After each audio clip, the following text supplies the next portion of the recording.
Au nom du Père, du Fils et du Saint-Esprit, ainsi soit-il.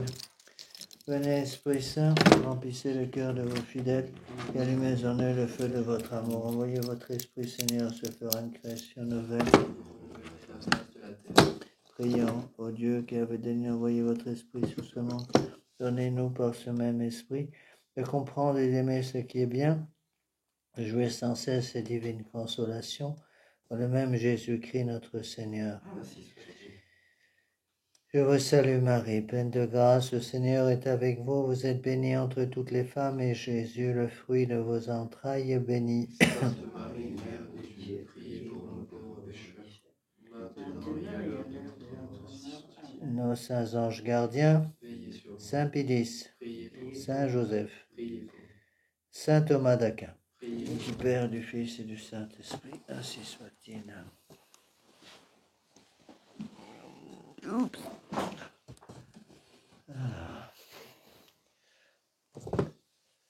Alors nous avançons toujours dans cette magnifique encyclique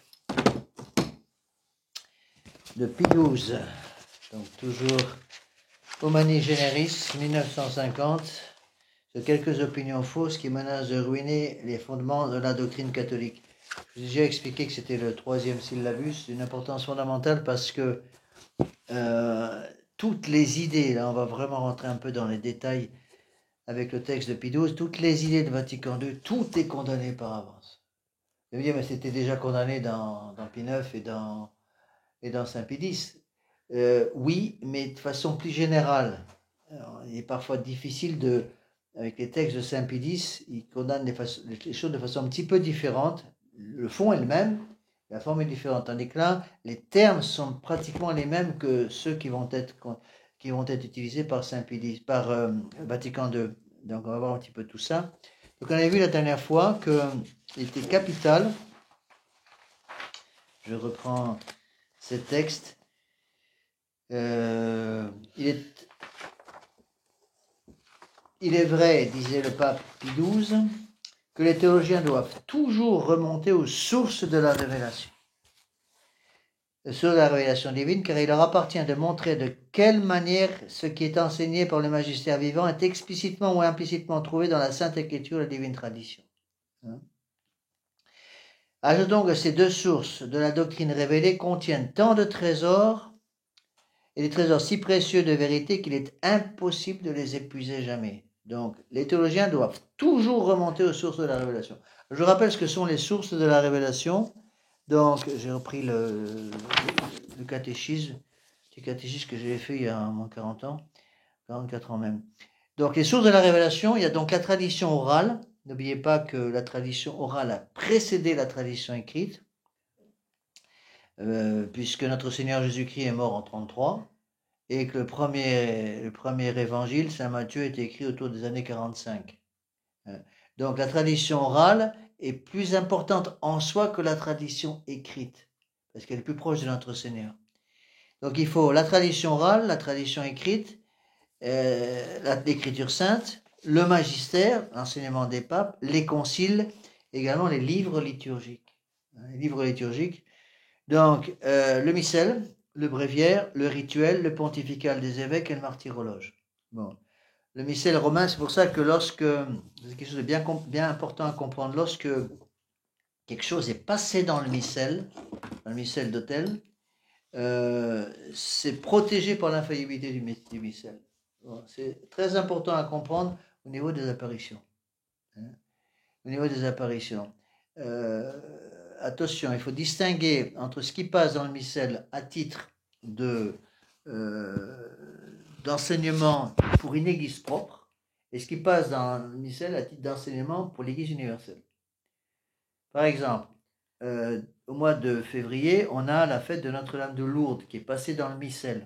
À partir du moment où le missel enseigne explicitement l'existence de Notre-Dame de Lourdes, puisqu'il y a une fête dans le missel, à ce moment-là, comme c'est une messe pour l'Église universelle, c'est infaillible, c'est protégé par l'infaillibilité pontificale.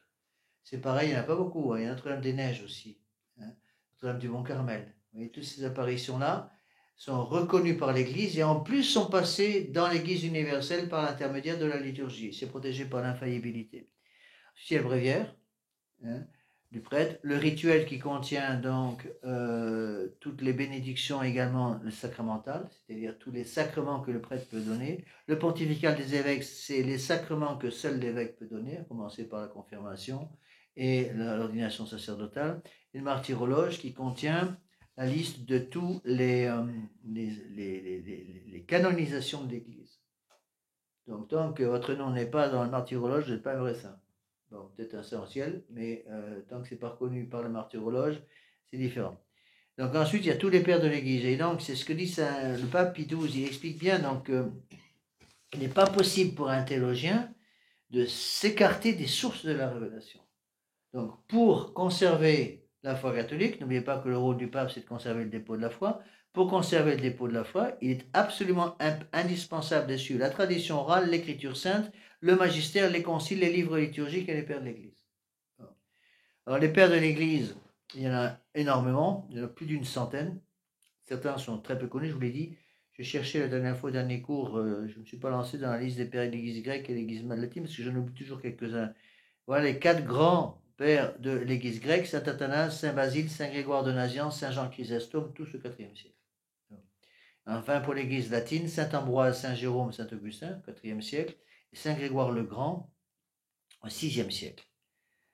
Alors après, vous avez tous les docteurs aussi, n'ont cependant pas en soi l'autorité des pères de l'Église. Les pères de l'Église sont plus anciens, donc plus proches de notre Seigneur Jésus-Christ.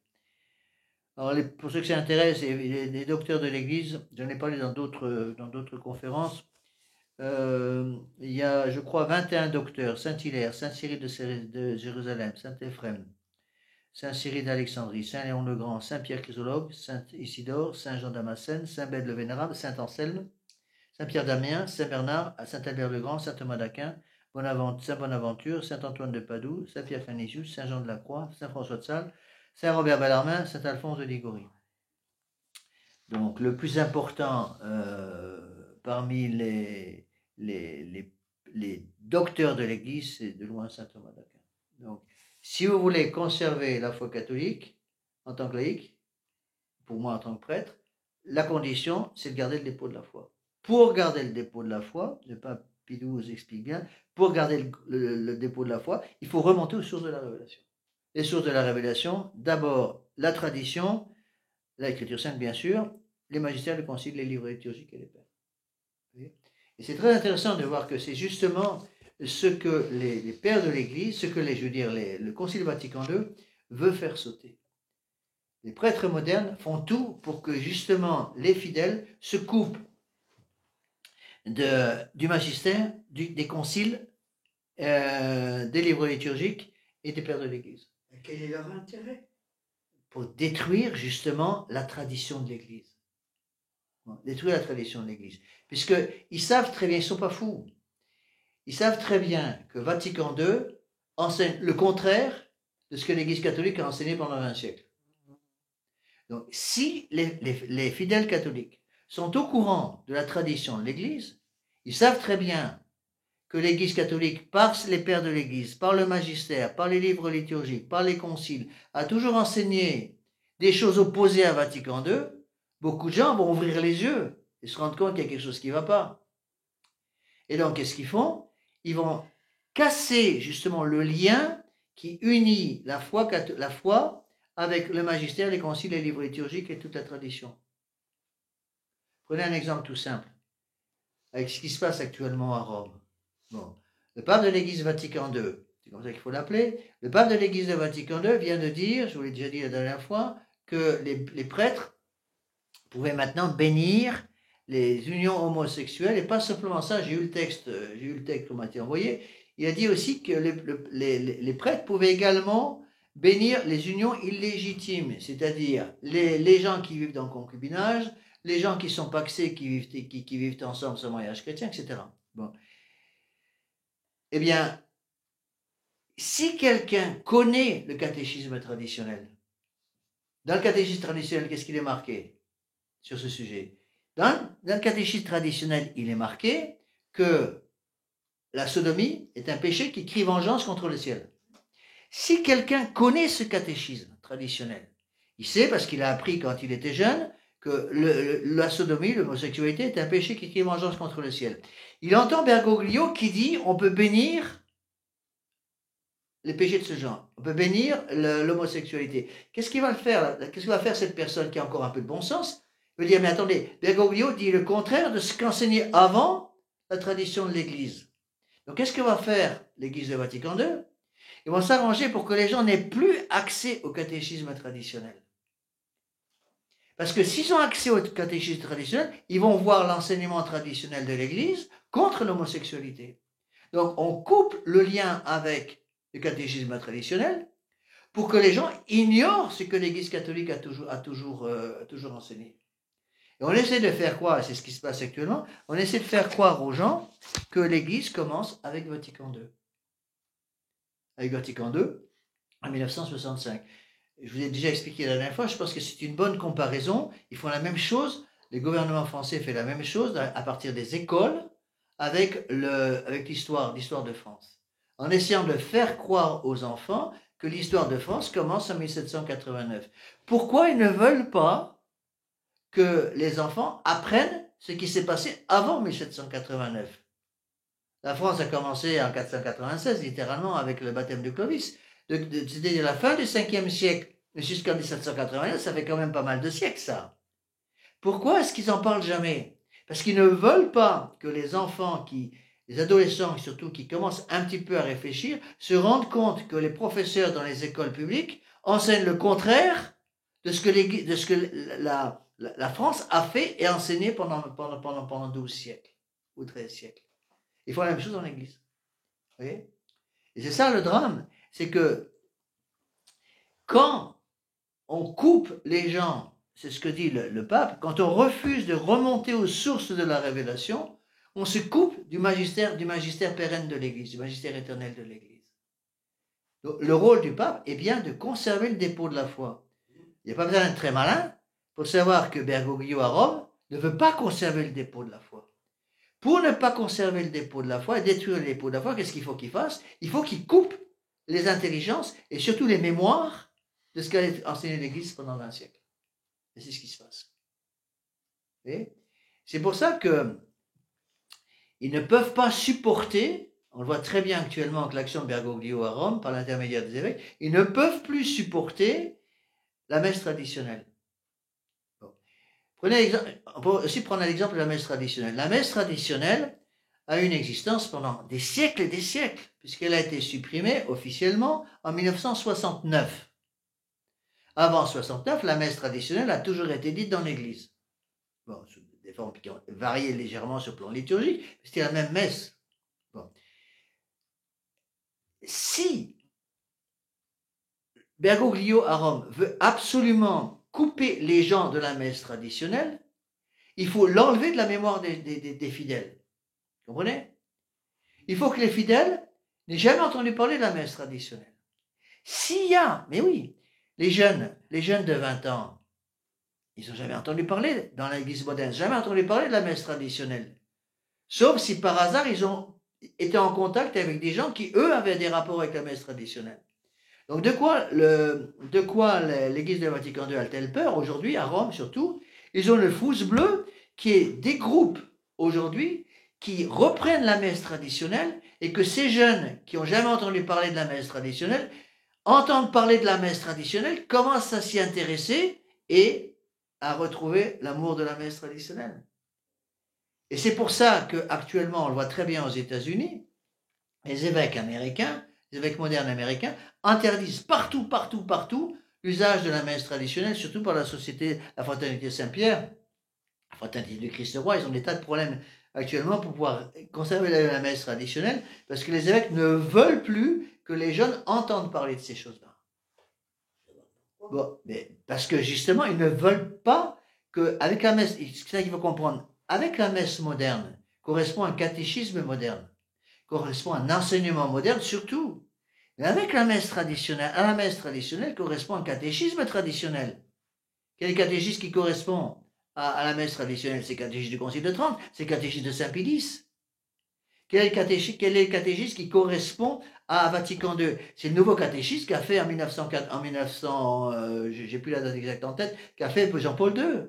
Le catéchisme de l'Église catholique, nouveau, fait par Jean-Paul II, qui va incorporer la liberté de conscience, la liberté religieuse, l'écuménisme, la collégialité dans son catéchisme. Si un jeune qui commence à se poser des questions, imaginez, d'un exemple, parce que ça arrive tout le temps, un jeune ménage qui commence quand même à trouver que ça va un peu fort de vouloir prétendre pouvoir bénir les unions homosexuelles, supposez que c'est un jeune ménage aille voir son curé en disant quand même, c'est pas un peu fort, est-ce que c'est pas un peu fort que Bergoglio, notre Saint-Père officiel, autorise les prêtres à bénir les unions homosexuelles?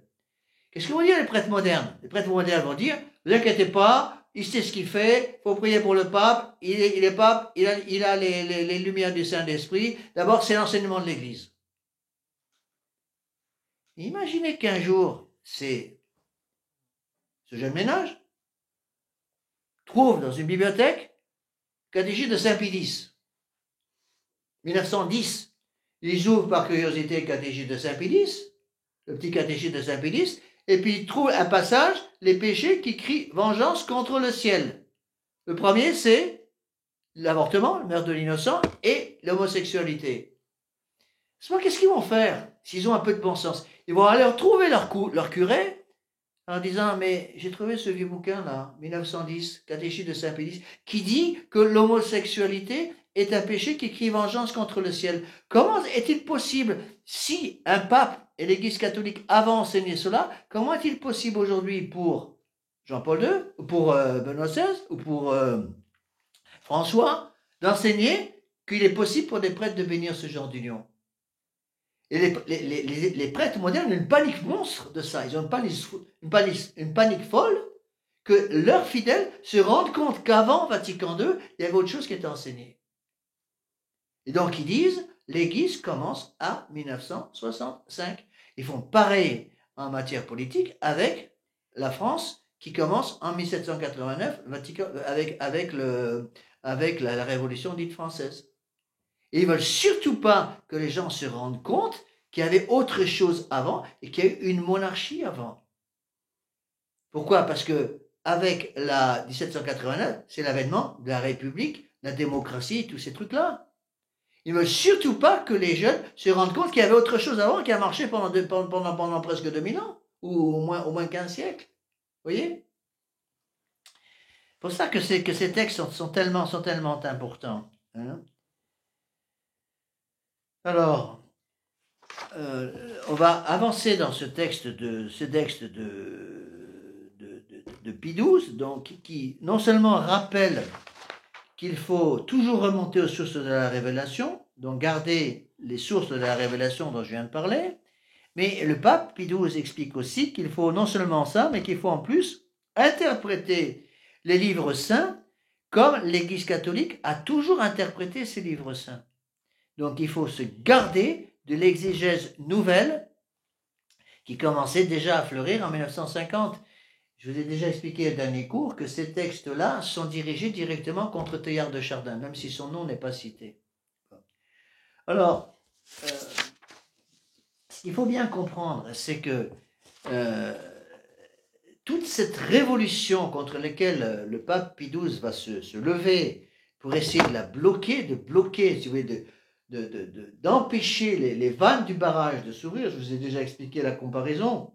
Imaginez un barrage avec des vannes qui bloquent le barrage, qui empêchent les eaux putrides d'envahir la vallée, tout détruire. Bon, qu'est-ce que va faire Jean XXIII en 1958, à la mort du pape Pie XII? Première chose qu'il va faire, c'est ouvrir les vannes du barrage. C'est pour ça que je pense que Jean XXIII est certainement parmi les faux papes modernes le plus dangereux, parce que c'est lui qui a ouvert toutes les vannes. Bon, en ouvrant les vannes du barrage, il va enlever la protection qui était autour de l'Église.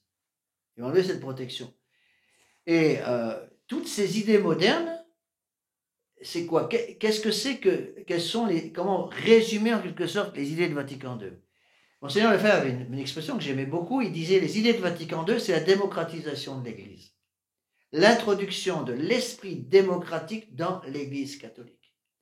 Notre Seigneur Jésus-Christ n'a jamais fondé son Église sur un système démocratique, il a fondé son Église sur un système de monarchie absolue.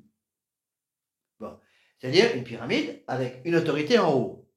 Bon. Une autorité en haut, qui est l'autorité papale, qui représente l'autorité du bon Dieu. Le pape représente notre Seigneur Jésus-Christ. C'est pour ça qu'on dit qu'il est le vicaire du Christ. Le vicaire du Christ, ça veut dire quoi? Ça veut dire qu'il est représentant de notre Seigneur. Il n'est pas successeur de notre Seigneur. Encore une fois, si le pape était successeur de notre Seigneur Jésus-Christ, le pape serait Dieu. Il n'est pas Dieu. Il est représentant. Son rôle, c'est de garder le dépôt de la foi. Bon. Et donc, la démocratisation de l'Église, ça veut dire quoi? Ça veut dire l'introduction de 3 mots, liberté, égalité, fraternité, pour détruire complètement la notion des droits de Dieu et remplacer la notion des droits de Dieu par la notion des droits de l'homme. C'est ça, le Vatican II. Vatican II, c'est donc la démocratisation de l'Église catholique, c'est-à-dire c'est l'homme qui prend le pouvoir de Dieu. On inverse la pyramide, si vous voulez. On voit très bien, c'est ça qui s'est passé. Maintenant, c'est même Bergoglio s'en cache même plus. C'est ça qui s'est passé avec le synode au mois d'octobre. C'est la base qui va décider de plus en plus ce qu'il faut faire. Vous voyez, avant, c'est tout passé par l'autorité du pape. Maintenant, tout ça, c'est fini. Et donc, ce qu'il faut arriver à comprendre, c'est que l'esprit démocratique, c'est le pouvoir du nombre. Et on voit très bien dans le synode de 2023, et ça va encore être pire au synode de 2024, c'est le pouvoir du nombre. On dit que la démocratie, c'est l'art d'agiter les peuples avant de s'en servir. C'est Talleyrand qui disait ça. L'art d'agiter les peuples avant de s'en servir. Bon, c'est la définition de la démocratie. La démocratie, c'est pas du tout le pouvoir du peuple. La démocratie, c'est le pouvoir du nombre. C'est le nombre qui fait la vérité. Et c'est ce qu'a compris parfaitement Bergoglio. Il se base maintenant sur le nombre. Il sait que l'immense majorité des Français, par exemple, pour prendre l'exemple de la France, a perdu la foi. Et donc, il va pousser le nombre à demander des tas de choses. Donc, si le nombre demande l'ordination des femmes, on va accorder l'ordination des femmes parce que c'est le nombre qui le demande. Si le nombre demande la légalisation de l'avortement, on va légaliser l'avortement parce que c'est le nombre qui le demande. Si le nombre demande la dépénalisation de l'homosexualité, on va le faire pour plaire au monde. Vous voyez? Alors, j'ai retrouvé un texte intéressant qui a été publié en quelle année? En 1800. Attendez, il n'y a pas la date? 1890, c'est ça. 1890, au temps de Léon XIII. Alors, je vais vous lire en partie de ce texte, c'est un texte très intéressant et qui montre justement comment toutes ces idées qui vont être maintenant condamnées un peu plus dans les détails, ce qu'on va voir ensemble par le pape Pie XII, toutes ces idées condamnées viennent de l'esprit démocratique. Donc, l'esprit démocratique, qu'est-ce qui a amené l'esprit démocratique? Quelle est l'institution qui était à la base de l'esprit démocratique? C'est-à-dire destruction de la foi catholique et remplacement de la foi catholique qui vient d'un Dieu unique par une foi qui vient du nombre pour que les hommes puissent suivre le nombre et détruire la foi catholique. C'est la franc-maçonnerie. La franc-maçonnerie, ça ne date pas d'hier, c'était fondé en 1717. En fait, ça existait déjà avant. D'accord? Donc, le pape Léon XIII, il n'y a pas la date là non plus. C'est 1890 oui. Le pape Léon XIII, déjà en 1890, va parler de ces choses-là. On va voir que ce que condamne encore une fois le pape Pie XII, qui reprend les condamnations de Saint Pie X en 1907, pardon, qui reprend les condamnations de Pie IX de 1864. Tout ça, en fait, va être repris constamment par l'Église. Bon. Là, le pape Léon XIII disait en 1890, très cher fils, salut et bénédiction apostolique. Donc, il écrit à un converti de la franc-maçonnerie qui s'appelait Paul Rosen. R-O-S-E-N. Paul Rosen était un des chefs de la franc-maçonnerie qui a réussi à quitter la franc-maçonnerie, à ne pas se faire assassiner. Je ne sais pas comment il a fait. Bon. Il était 33e degré de la franc-maçonnerie, c'est-à-dire complètement au sommet de la franc-maçonnerie. Ça fait partie de ceux qui avaient la connaissance de tous les mystères maçonniques. Bon. Et il dit, il a publié un livre, et le pape Léon XIII va soutenir ce livre en disant, ce livre a pour fonction de découvrir les desseins, les œuvres de ces hommes impies qui, réunis en société secrète, travaillent à la ruine de l'Église et de la société. Bon.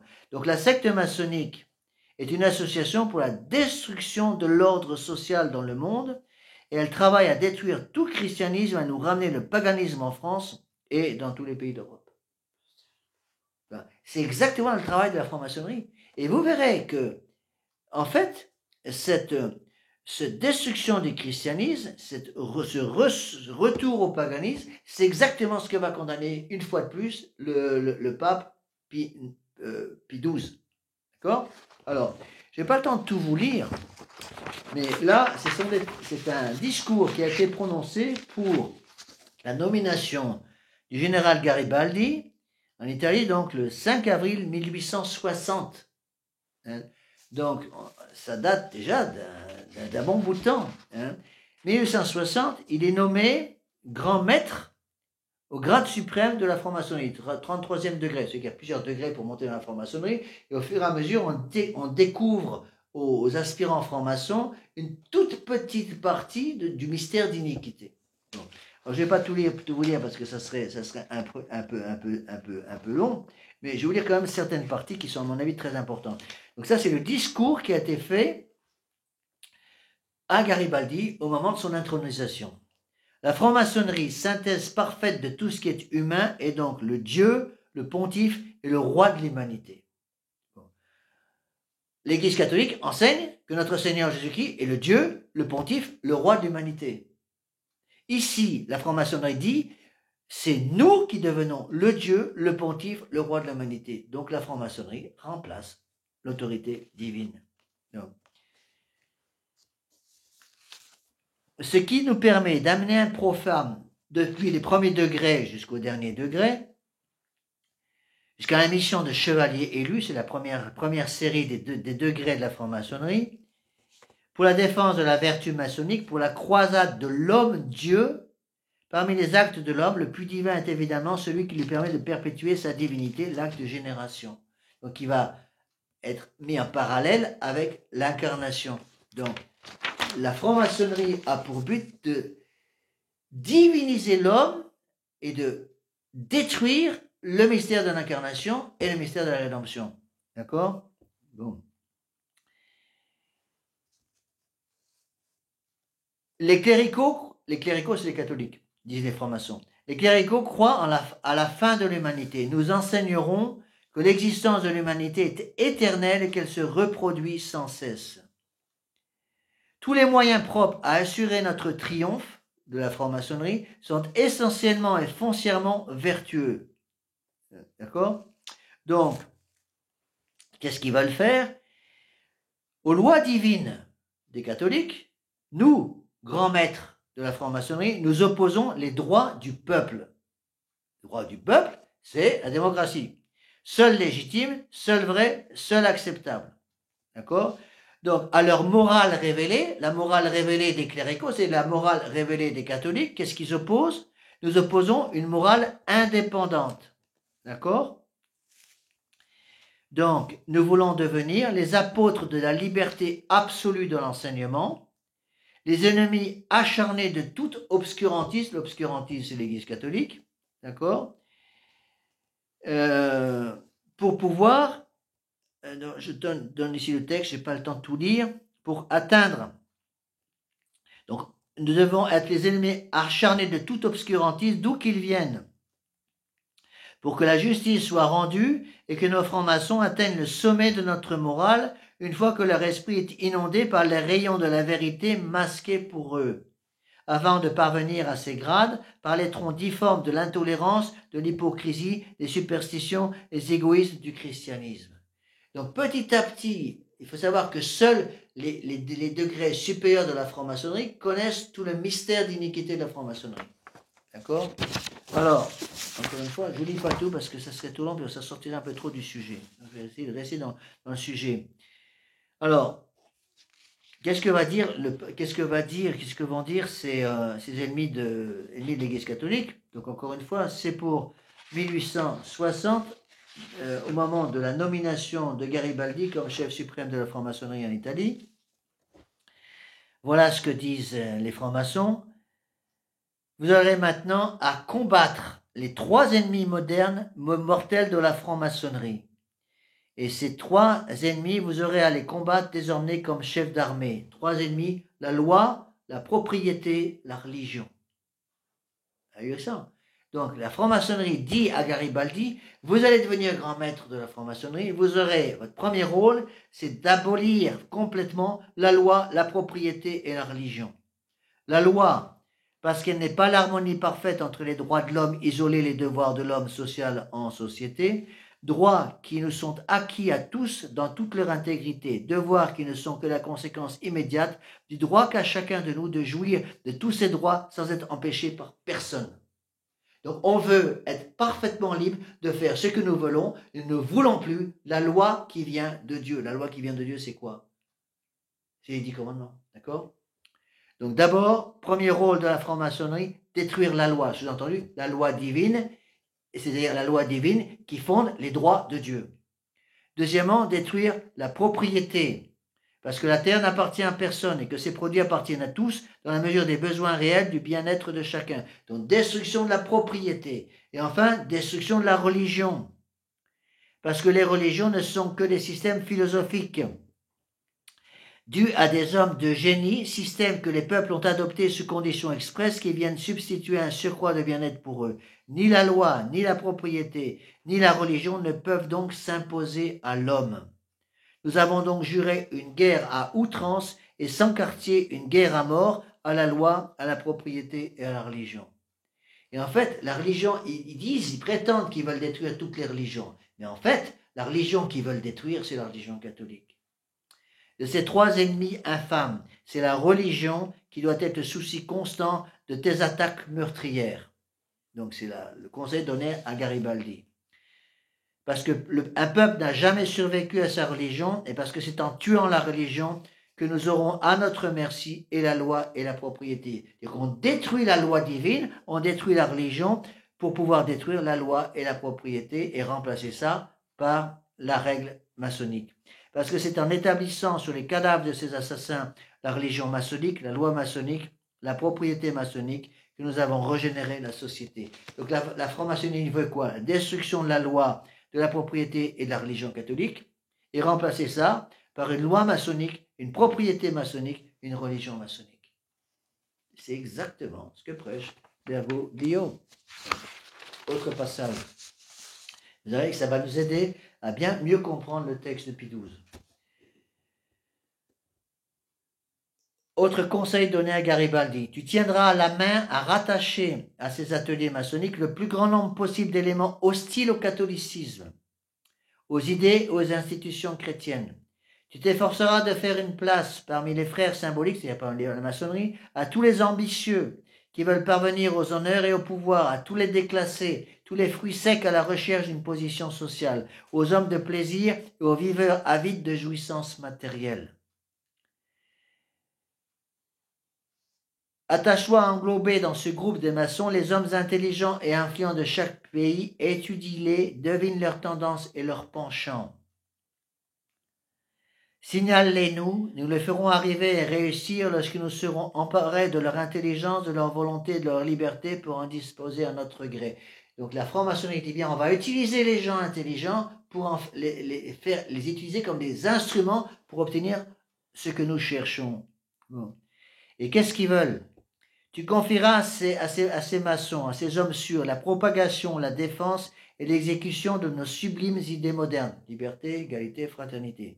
Tu les chargeras de réaliser dans la société maçonnique notre rédemption sociale par la maçonnisation de la famille, maçonnisation de la patrie, maçonnisation de la propriété, par l'absorption de l'enseignement de la morale et de l'autorité par notre ordre maçonnique, et par la destruction de la papauté et l'anéantissement de toutes les religions. Donc, il dit à Garibaldi, voilà ce que veut la la franc-maçonnerie, la maçonnisation de la famille. Maçonnisation de la famille, c'est quoi? C'est la destruction de l'autorité du père de famille. Bon. Maçonnisation de la patrie, de la propriété, c'est-à-dire que toutes les idées de la révolution, liberté, égalité, fraternité, rentrent là-dedans. Donc, repousse impitoyablement et combat à mort et à outrance par tous les moyens que nous mettons à ta disposition. Les dynasties, telle institution, telle classe de la société, telle influence politique, telle autorité gouvernementale, tel personnage princier, telle individualité marquante, qui se posant soit en adversaire de la révolution sociale, soit en défenseur de l'idée ou de la société chrétienne, formerait par là même un obstacle ou un retard à l'accomplissement de notre mission sociale. Donc détruit tous ceux qui peuvent s'opposer à notre pouvoir. Écoutez bien ce que dit la franc-maçonnerie à Garibaldi. Nous avons asservi l'Église à la puissance laïque et renversé le pouvoir temporel du pape en attendant le renversement de son pouvoir spirituel. C'est-à-dire qu'on a détruit l'indépendance du pape pour que spirituellement il ne puisse plus être indépendant. Avant, il y avait un pouvoir temporel du pape. Il y avait ce qu'on appelait les états pontificaux. La Révolution, justement, a tout fait pour faire sauter cette indépendance du pape, pour que le pape, n'étant plus indépendant sur le plan politique, ne puisse plus être indépendant sur le plan surnaturel, sur le plan spirituel. D'accord? Une phrase clé. Nous avons asservi l'Église, et l'Église catholique, à la puissance laïque et renversé le pouvoir temporel du pape en attendant le renversement de son pouvoir spirituel. Nous avons supprimé l'enseignement religieux et nous avons supprimé le droit des gens. Et vous verrez qu'après Pie XII, quand il va rentrer dans les détails, il va reprendre toutes ces choses-là et que les grandes idées de la révolution dans l'Église, c'était les grandes idées de Vatican II, c'est tout simplement l'introduction dans l'Église catholique de la liberté, l'égalité et la fraternité. On a simplement changé les noms. Au lieu de liberté, c'est la liberté de conscience, la liberté religieuse, c'est pareil. Après, au lieu de l'égalité, c'est la collégialité. Et au lieu de la fraternité, c'est l'écuménisme. Donc, de quoi parle Bergoglio à longueur de journée? Qu'est-ce qu'il fait maintenant partout? C'est obliger, instituer dans les racines mêmes de l'Église la liberté de conscience, la collégialité et l'écuménisme. C'est donc l'introduction des principes démocratiques de la Révolution française de 1791 de liberté, d'égalité et de fraternité à l'intérieur même de l'Église. Alors que l'Église avait toujours condamné ces principes comme étant porteurs de la civilisation des droits de l'homme. Si on nie les droits de l'homme, on est obligé de s'appuyer sur les droits de Dieu. Si au contraire on nie les droits de Dieu, c'est les droits de l'homme qui prennent la place des droits de Dieu. D'accord? Ainsi, disent les francs-maçons, notre chef suprême régnera seul sur le monde. Assis sur les marches de son trône, la franc-maçonnerie partagera avec lui sa toute-puissance. Et après, et c'est là où je vais en venir, le grand maître de la franc-maçonnerie, des grands maîtres de la maçonnerie, explique à Garibaldi, on est en 1860, hein, donc avant Vatican II. Nous allons te résumer nettement la grande lumière de l'initiation suprême. Tu es ton Dieu, ton pontife et ton roi de toi-même. Tu n'as plus à avoir un Dieu, à avoir un pontife, avoir un roi qui te dicte ce qu'il faut faire. C'est toi qui deviens ton Dieu, ton pontife, ton roi. Donc tu décides par toi-même ce que tu peux faire. Rappelez-vous les mensonges dont j'ai parlé dimanche dernier à la messe. Le sermon ici. Hein. Les mensonges du démon, tes yeux s'ouvriront, tu ne mourras pas, tu deviendras comme Dieu et tu décideras ce qui est bien, ce qui est mal. C'est exactement ce qu'il dit là. Donc d'abord, tout ça est résumé, disent les ennemis de l'Église, par liberté, égalité, fraternité. D'abord liberté. L'arme toute puissante avec laquelle nous avons bouleversé le monde veut dire indépendance. Remarquez que Bergoglio parle tout le temps de ce mot de liberté. La liberté est sous la bouche de tous les évêques modernistes depuis la mort du pape Pie XII. Liberté, liberté, liberté, liberté. Ils appellent ça la licence. Et puis, l'obligation de suivre une loi, chacun est libre de faire ce qu'il veut. Donc, indépendance de l'esprit, indépendance de la volonté, indépendance de la personnalité. Indépendance de l'esprit qui ne saurait être gêné par aucune révélation ni limité par aucun dogme. Donc la franc-maçonnerie nous dit, pour que ton esprit soit indépendant, il faut que cet esprit ne soit guidé par aucune révélation divine, aucun dogme, rien qui puisse te gêner dans ta liberté absolue. Or, l'Église catholique rappelle le dogme constamment par la loi des 10 commandements de Dieu qui nous explique ce qu'il faut faire. La loi des 10 commandements de Dieu nous dit, ça je peux faire, ça je peux pas faire. Il ne faut pas tuer, il ne faut pas voler, etc. Bon. Donc, l'indépendance de l'esprit voulue par les francs-maçons va empêcher toute forme de révélation et toute forme de dogme, d'emprise du dogme. Chacun va devenir libre de faire ce qu'il veut. Ça s'appelle quoi? Comment ça? C'est la liberté de conscience, la liberté religieuse. La liberté de conscience est sur la bouche de Bergoglio à longueur de journée. Après, indépendance de la volonté, qui ne se soumet à aucune puissance, qui ne reconnaît ni roi, ni pape, ni Dieu. Donc la franc-maçonnerie dit en 1860 dit déjà, attention, il faut que la volonté de l'homme devienne indépendante de toute autorité, donc on détruit l'autorité des rois, l'autorité des papes, l'autorité des dieux. Donc la franc-maçonnerie va lutter contre l'autel, contre les trônes, et contre toute forme d'autorité, quelle qu'elle soit. Donc l'autorité, surtout du père de famille dans la famille, parce que la famille est la cellule de base de la société. Après, indépendance de la personnalité, qui a brisé toutes les chaînes qui la retenaient captive. Chaîne physique, chaîne morale, chaîne de la terre, chaîne du ciel, pour réaliser l'indépendance de l'humanité par son émancipation absolue et complète. Émancipation même de la loi naturelle. Regardez ce qu'ils font actuellement, c'est le dernier truc de la woke culture, la culture de l'éveil, c'est de supprimer la naissance par accouchement pour les femmes. Parce qu'une femme qui accouche, c'est une femme qui est esclave. Donc il faut supprimer l'accouchement pour que tous les enfants naissent par utérus artificiel, dans un utérus artificiel. C'est maintenant ce qu'ils veulent faire. Ils sont complètement fous. Ils sont en train d'y arriver. Rappelez-vous cette citation d'une féministe célèbre que je vous ai déjà citée plusieurs fois. Tant qu'une femme aura à allaiter son enfant, elle sera esclave. Donc il faut supprimer l'accouchement qui va faire un lien très très fort entre la femme, la mère et son enfant. Non seulement il faut supprimer l'accouchement, en fait ce qu'ils veulent faire, c'est supprimer tout simplement la grossesse. C'est ça qu'ils veulent. Qu'il n'y ait plus de grossesse, parce que la grossesse va faire après donner un lien extrêmement puissant entre la maman et son bébé. Pendant 9 mois dans son sein, le bébé va vivre avec un cordon ombilical qui va unir de façon extraordinaire la maman et son bébé. D'accord? Donc, il y a un lien extrêmement fort. Donc, l'enfant, dès qu'il naît, le bébé qui était déjà existant dans l'utérus de sa maman, dès qu'il naît, va garder ce lien très fort avec la mère. Donc, qu'est-ce que veut la franc-maçonnerie? Et qu'est-ce que veulent actuellement les révolutionnaires? C'est supprimer la grossesse elle-même. Pour que les relations sexuelles ne servent qu'à une seule chose, la jouissance personnelle, et soient complètement séparées de la procréation. Séparer la sexualité de la procréation. C'est le but de la révolution du woke, de la woke culture, de la culture de l'éveil. Supprimer tout ce qui touche à l'enfant. Donc supprimer la famille. Oui? Alors, donc il faut obtenir l'indépendance de l'humanité et son émancipation absolue et complète. C'est exactement ce que fait Bergoglio actuellement par sa prédication. Vous voyez, de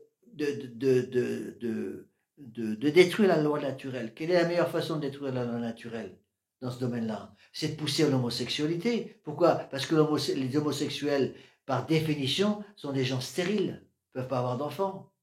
2 femmes ensemble, 2 hommes ensemble ne peuvent pas avoir d'enfants, c'est absolument impossible d'après la loi naturelle.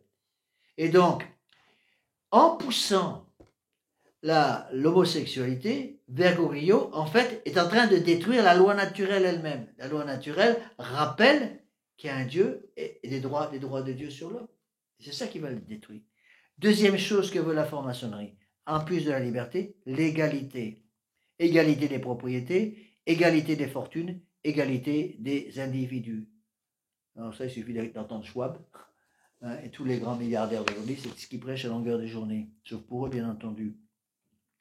Il y a égalité des propriétés, car les droits de l'homme sur la terre commune, comme citoyens d'un seul et même monde, comme enfants d'une seule et même mère, sont plus anciens et plus sacrés que tous les contrats et toutes les coutumes, que par conséquent ces droits il faut les rétablir, ces contrats il faut les rompre, ces coutumes il faut les abroger. C'est-à-dire abroger toutes les coutumes qui rappellent l'existence d'un Dieu créateur et d'un Dieu rédempteur. Après, égalisation des fortunes. Vous n'aurez plus rien et vous serez heureux. D'accord? C'est ce que disait Schwab il n'y a pas très longtemps. D'accord? L'équilibre proportionné des salaires, l'abolition complète et radicale du droit d'héritage, parce qu'il faut en France, l'expropriation de toutes les compagnies financières, l'appropriation à la solidarité nationale de chaque peuple des banques, des canaux, des transports, des assurances et des mines. Et c'est-à-dire une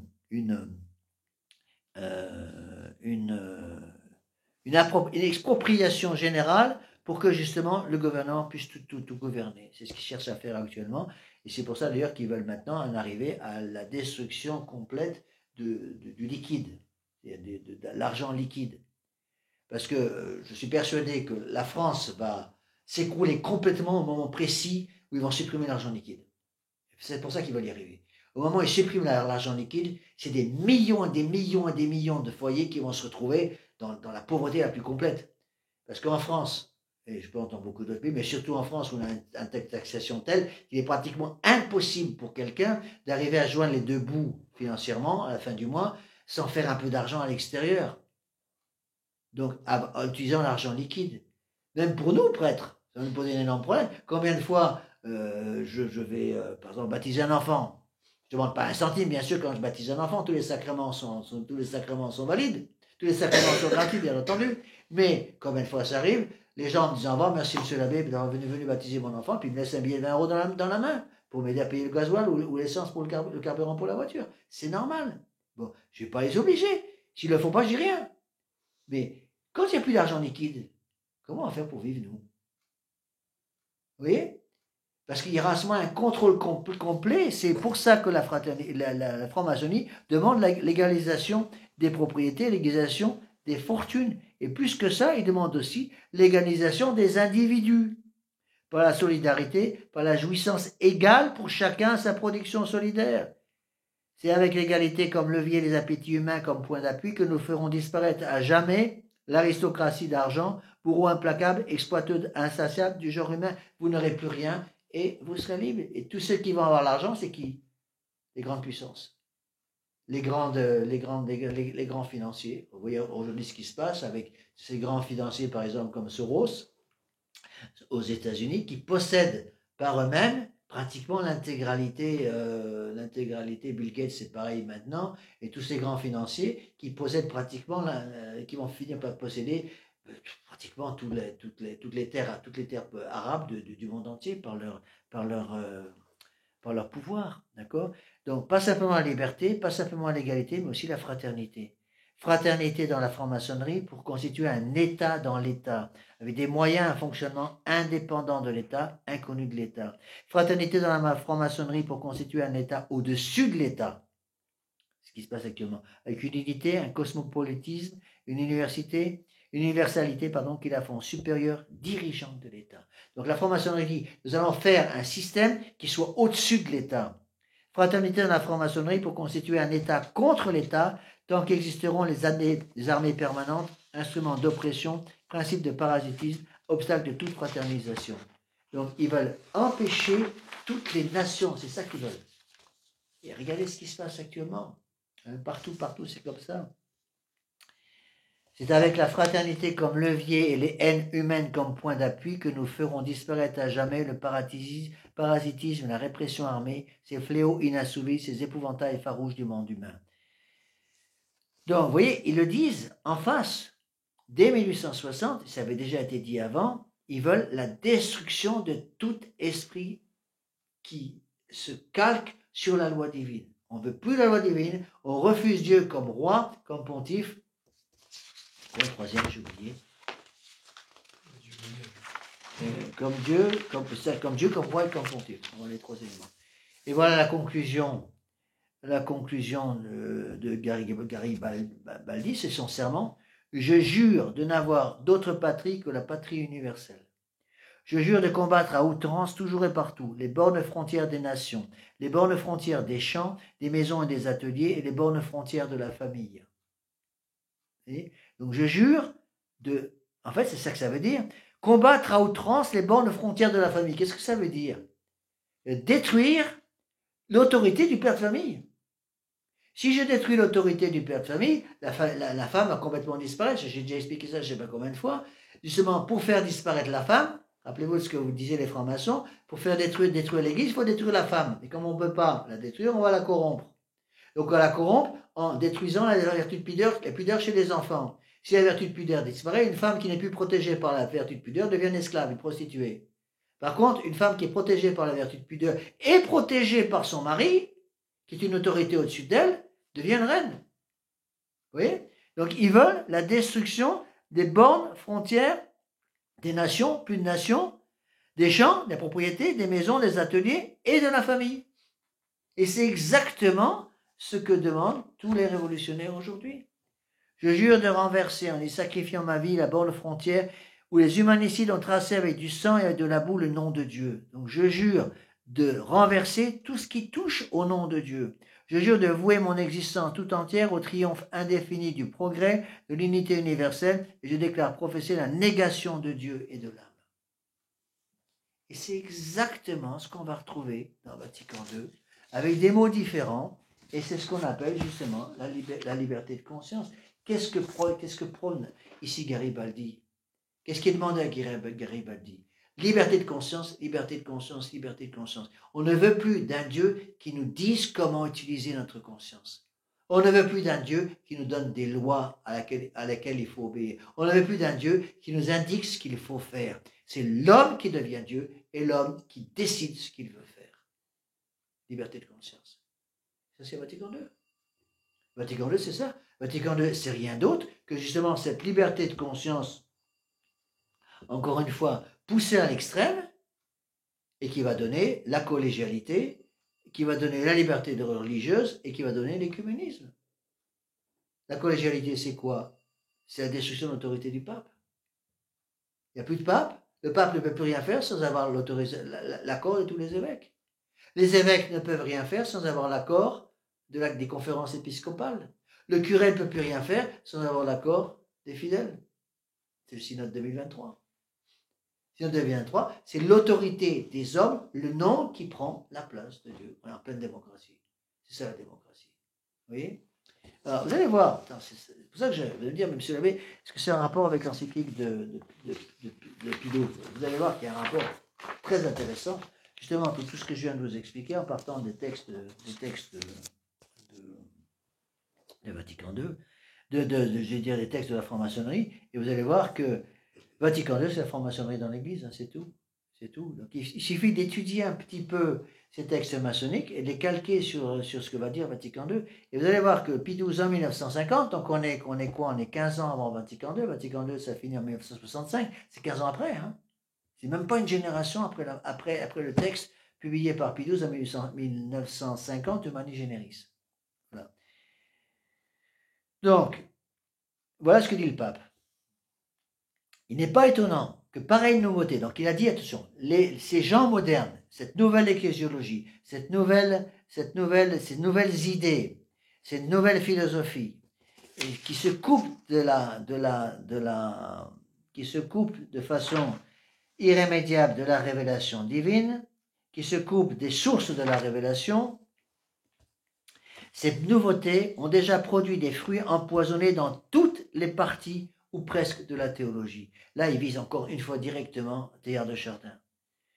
On révoque en doute que la raison humaine, sans le secours de la révélation et de la grâce divine, puisse démontrer l'existence d'un Dieu. Et là, il va reprendre toutes les erreurs qui sont enseignées déjà par la franc-maçonnerie et par les prêtres modernes en 1950. Et vous verrez que ça correspond exactement, pratiquement mot pour mot, ce qu'enseigne Vatican II. Première erreur, après je vais expliquer, je vous donne les erreurs. Elles sont ici citées il y en a 11 citées par Pie XII, et vous verrez que ça correspond exactement à Vatican II. Première erreur, la raison humaine ne peut pas démontrer l'existence de Dieu. C'est-à-dire que pour prouver l'existence de Dieu, il n'y a pas besoin d'être catholique. La loi naturelle suffit. Par la loi naturelle, je constate qu'il y a un ordre dans le monde, l'ordre des saisons par exemple, l'ordre du jour et de la nuit, les étoiles qui suivent une course, une ellipse très particulière autour de la Terre par exemple, le mouvement de la Terre, etc. Toutes ces lois prouvent qu'il faut une intelligence pour gouverner toutes ces lois. Ces choses ne sont pas faites toutes seules, d'accord? Donc, simplement par l'usage de notre raison, puisque chacun a une âme, l'âme est une substance spirituelle capable de connaître le vrai et donc de le suivre. Donc il n'y a pas besoin d'être catholique pour reconnaître l'existence d'un Dieu créateur et d'un Dieu rédempteur. Par contre, il y a besoin de la grâce et il y a besoin plus exactement de la foi pour comprendre que il y a une Église catholique qui a une Sainte Trinité, qui a l'incarnation, qui a la rédemption. On ne peut pas découvrir l'incarnation, accepter l'incarnation, la rédemption, la Sainte Trinité sans la foi, c'est impossible. Par contre, on peut prouver l'existence de Dieu, d'un Dieu créateur et d'un Dieu rédempteur, sans la foi catholique. C'est pour que tout le monde puisse justement arriver au seuil de la foi catholique. Donc, première erreur, dit Pie XII, ceux qui nient justement qu'on puisse arriver à cela par les moyens naturels. Deuxièmement, on nie que le monde ait eu un commencement. Donc ça veut dire quoi? On nie la création du monde par Dieu. L'Église a toujours enseigné que le monde a commencé. Donc il y a eu un moment où le monde n'existait pas. Donc le monde est un jour apparu parce que le monde a été créé par Dieu. Passez-moi sous mon bréviaire, là, il y a le martyrologe. Je vais vous lire un passage du martyrologe. Et ça, c'est peu connu, c'est aussi dans le martyrologe. Le martyrologe, je vous ai dit, c'est une des sources de la révélation, qui contient le nom de tous les martyrs. Eh bien, la nuit de Noël, le martyrologe, on le lit à l'office de prime, c'est l'office du matin, prière du matin. Non, j'utilise en latin celui-là. Eh bien, j'en ai un aussi en français, est-ce qu'il n'est pas là? Non, non, il n'est pas là, je ne l'ai pas là. Je vais le traduire ici. Donc, le martyrologe dit que l'année de la création du monde, 5199. Quand, au début, Dieu a créé le ciel et la terre, donc l'année 5199. L'année, après, le martyrologe va donner toutes les dates. Depuis le déluge, 1957 ans. Depuis la naissance d'Abraham, 1015. Et puis, etc. Ils vont reprendre justement toute l'histoire du monde. Pour bien montrer que le monde a été créé par Dieu. Il est de foi que le monde a été créé par Dieu. Qu'est-ce que disent les évolutionnistes? Que Dieu n'a rien à voir là-dessus, tout ça s'est fait tout seul. Tout ça s'est fait tout seul. Vous voyez? Donc, le pape Pie XII condamne déjà, dit attention, parmi ces nouveautés, ces fruits empoisonnés qui ont envahi toutes les parties de la théologie, il y a ceux qui nient qu'on puisse prouver naturellement l'existence de Dieu. Il y a ceux qui nient que le monde a eu un début. Il y a ceux qui nient on nie que le monde ait eu un commencement et que l'on soutient que la création est nécessaire puisqu'elle procède de la nécessaire libéralité de l'amour de Dieu. Donc, on refuse aussi à Dieu l'éternelle et infaillible préscience des libres actions de l'homme. Les modernes vont nier aussi la prédestination. C'est-à-dire, Dieu sait tout. Dieu par avance sait exactement ce qui va nous arriver. Dieu par avance sait si je vais mourir en état de grâce ou non. Dieu sait par avance le jour de ma mort. Tout ça est nié par la nouvelle théologie. Bon. Autre point expliqué par Pie XII. Pie XII aussi va condamner ceux qui disent que les anges sont des créatures personnelles, que la matière diffère de l'esprit. Rappelez-vous, au début, j'ai parlé du monisme, ceux qui ne font pas de distinction entre la matière et l'esprit. Ce qui était une des grandes idées, de la franc-maçonnerie aussi, vous voyez. D'autres corrompent la véritable gratuité de l'ordre surnaturel. Donc le pape condamne ici ceux qui disent que la grâce est naturelle à l'homme. Ça va être enseigné par qui?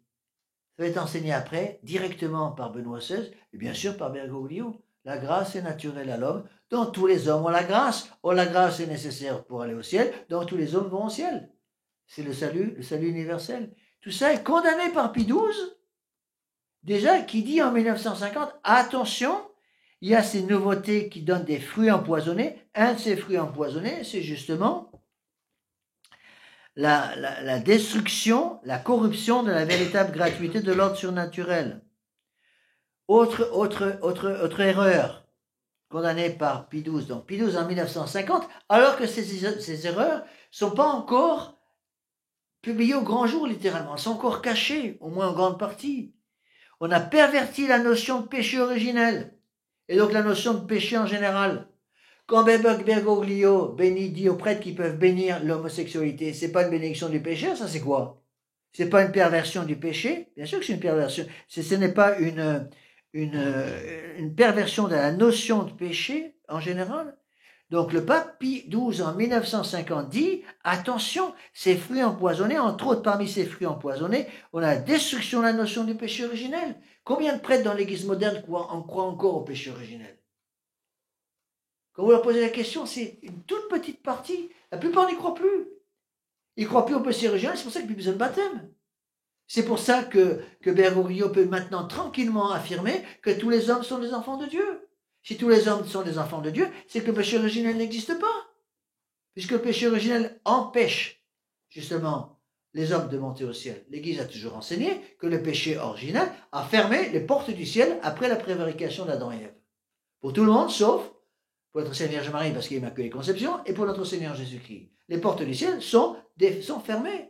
Il a fallu l'arrivée de notre Seigneur Jésus-Christ pour réouvrir les portes du ciel. Réouvrir les portes du ciel. Et pour cela, notre Seigneur Jésus-Christ a institué le baptême pour faire de nous des enfants de Dieu. Bergoglio enseigne que tous les hommes sont enfants de Dieu, donc le baptême ne sert strictement à rien. Donc on détruit ainsi, on pervertit la notion de péché originel. Bergoglio a perverti la notion de péché originel, et en disant que la grâce est naturelle à l'homme, il a détruit la notion de péché en général. Quand il dit qu'il faut accepter les gens dans nos chapelles comme ils sont, et surtout pas leur demander de changer, parce que Dieu aime tous les hommes, et Dieu pardonne à tous les pécheurs, même s'ils ne sont pas repentants. Ça veut dire quoi? C'est la perversion de la notion de péché originel, la perversion de la notion de péché en général, dans le sens même où il est une offense à Dieu, et ainsi la notion de la satisfaction offerte par nous, par le Christ. Donc, le pape Pie XII annonce qu'il va y avoir des gens, qu'il y a déjà des gens en son temps, et qui sont cachés, qui nient, qui prétendent que Dieu n'est pas éternel, n'est pas infaillible, que les anges n'existent pas, que la grâce est naturelle à l'homme, est gratuite pour l'homme, elle est naturelle à l'homme et tous les hommes ont la grâce, que déjà il y a des gens qui détruisent la notion de péché originel, qui détruisent la notion de péché en général, qui disent que le péché n'est plus une offense à Dieu et qu'il n'y a donc pas besoin d'une satisfaction offerte par nous, par le Christ, pour nous par le Christ. Parce que si le péché n'existe pas, si le péché originel n'existe pas, il n'y a plus besoin de la réparation par le Christ. La rédemption, c'est quoi? C'est la rédemption par laquelle notre Seigneur, Dieu le Père, envoie Dieu le Fils pour mourir pour nous sur la croix afin de rétablir la justice entre Dieu et nous. Or, cette notion de réparation par Dieu est complètement détruite dans le monde moderne et dans l'Église moderne. C'est pour ça que Bergoglio enseigne que tous les hommes se sauvent, puisque la grâce fait partie de tous nos attributs. On a la grâce, donc on se sauve tous.